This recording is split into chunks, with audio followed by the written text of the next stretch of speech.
Agri sa agrikultura, maunlad na buhay masagana. Ang tagumpay sa pagsasaka ay nasasalamin din sa mababang production cost na humahantong sa dagdag na kita. Yan ang karanasan ng ilang rice farmers sa Iloilo na nangahas na gumamit ng ibang teknolohiya sa kanilang pagtatanim.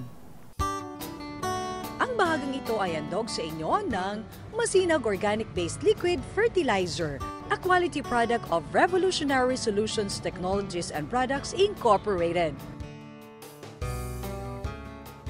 Sa pag-iikot ng agrikultura etc. sa Iloilo, nagkakaisang tinig ng mga magsasaka ang aming narinig. Malaking tulong ang organic liquid fertilizer sa paglutas ng problema sa produksyon ng palay. Isa sa mga nakapanayam namin ay si Mayor Matt Palabrica ng Bingawan. Agriculturist siya, kaya malapit ang puso niya sa pagsasaka at ginawa niyang bahagi ng kanyang pamamahala bilang alkalde ang advokasya para sa malinis na kapaligiran.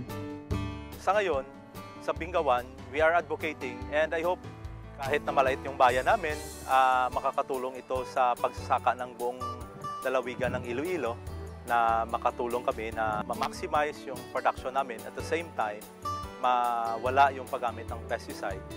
Then at the same time, maging beneficial and economical sa side ng farmers.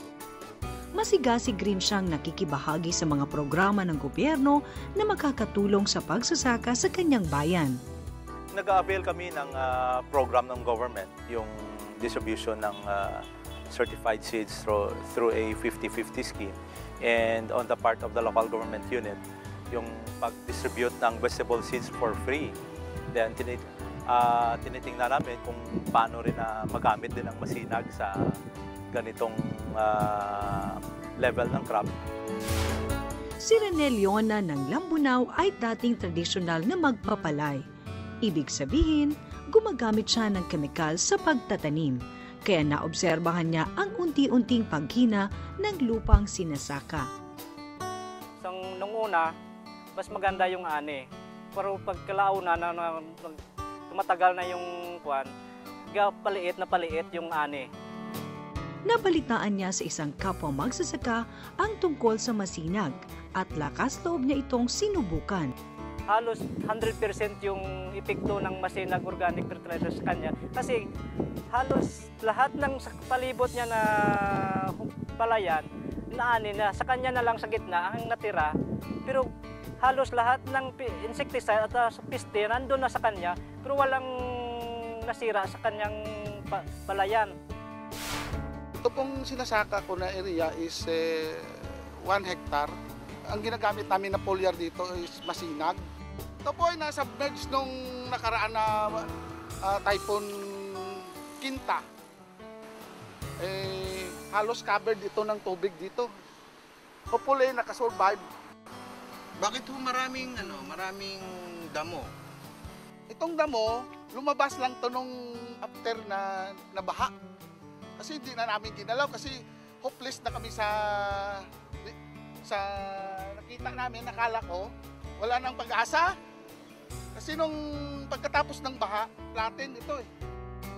Na-surprise nga kami sa resulta dahil na nung una kong pag-spray ng masinag, mga 1 week after, nakita namin na may hope pa pala. Yung naigasto ko lang dito, 750 kasi naka-avail kami ng program ng government. Buy 1, take 4. Si Larry Villanueva ay binaha din dahil sa bagyong Kinta. Nasira ang kanyang mga pananim at katulad ni Mang Hill, halos mawala na siya ng pag-asang makabawi pa.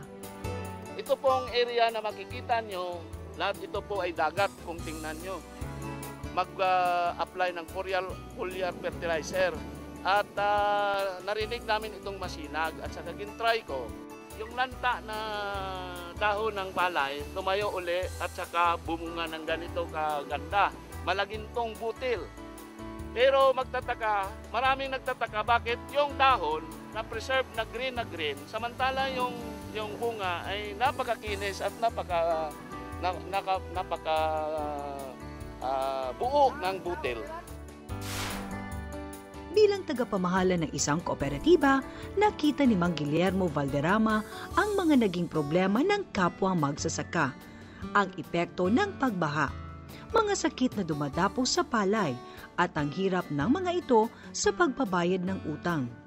Pero katulad ng ibang magpapalay na nakausap namin, may natatanaw silang pag-asa na mapagbuti ang kanilang pagtatanim. Ngayon, dahil in-introduce ni Mr. Prodigo yung masinag, gumamit kami. Medyo dumami yung suhi ng palay at saka medyo gumanda ng konti yung production namin. First time pa lang namin nagigamit eh. Subukan namin ulit. Pag gumanda, di tuloy-tuloy na yung gamit. Isang magandang simula ang paglipat sa organikong pagsasaka.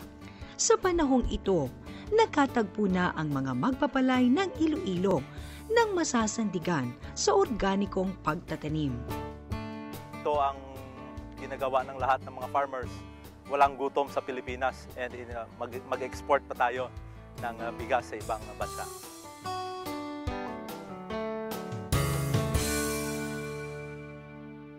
Ang bahaging ito ay nihandog sa inyo ng Masinag Organic-Based Liquid Fertilizer, a quality product of Revolutionary Solutions Technologies and Products Incorporated. Kung ang pagsubok ng bagong paraan sa agrikultura ay magriresulta sa dagdag na ani at kita, kasabay ng pagtitipid sa gastusin sa produksyon, wagi na maituturing ang magsasaka. Muli naman nating makakasama si Chef Carol Limbang para sa isa na namang resepeng gumagamit ng mga natural na sangkap. Ang recipe natin for today is chicken tostadas with wansoy and daya cream.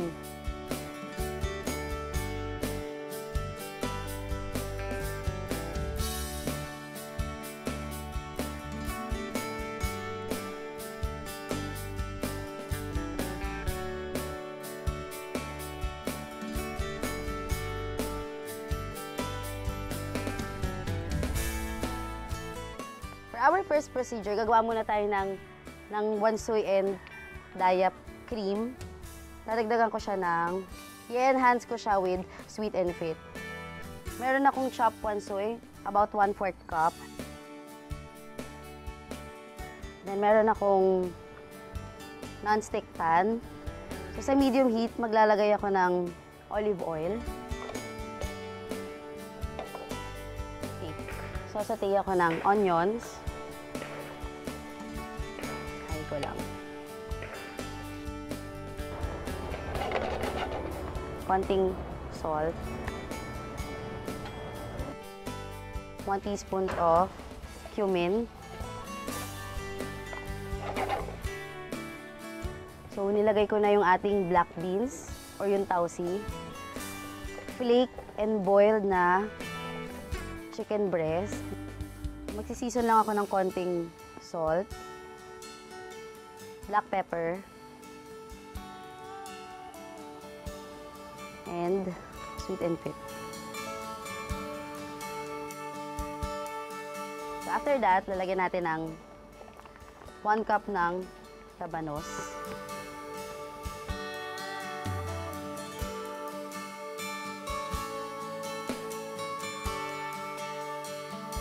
Meron akong lumpia wrapper na pwede ninyong bilhin sa grocery.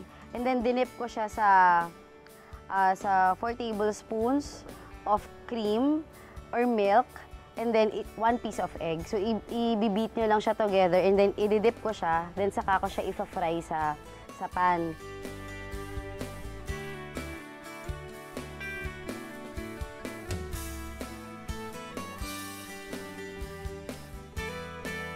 So, garnish ko siya with shredded na repolyo, or kung meron kayong lettuce, pwede ninyong gamitin yun.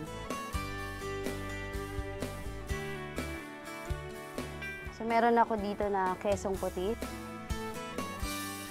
Wansoy and daya cream. Ipo-pour natin siya over sa ating finished na chicken tostadas. And here is our finished product, ang ating Wansoy and Daya cream using the Philippines' first healthy organic sweetener, ang Sweet and Fit.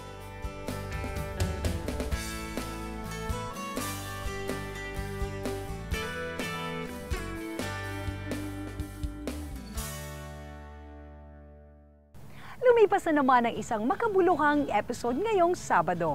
Abangan ang susunod naming pagtatanghal sa isang linggo, alas 6 hanggang alas 6:30 ng umaga, dito sa Telebisyon ng Bayan. Ako po si Nina Taduran para sa Agrikultura, etc. Agrikultura ang susi sa kaunlaran. Agrikultura masaganang pamayanan. Agrikultura ang kabalikat ng bayan para sa ating kabuhayan. Agri sa agrikultura, may kinabukasan kay ganda. Agri sa agrikultura, maunlad na buhay masagana.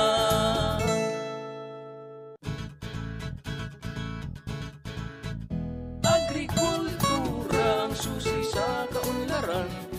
Agrikultura masaganang pamayanan. Agrikultura ang kabalikat ng bayan para sa ating kabuhayan. Agri sa agrikultura.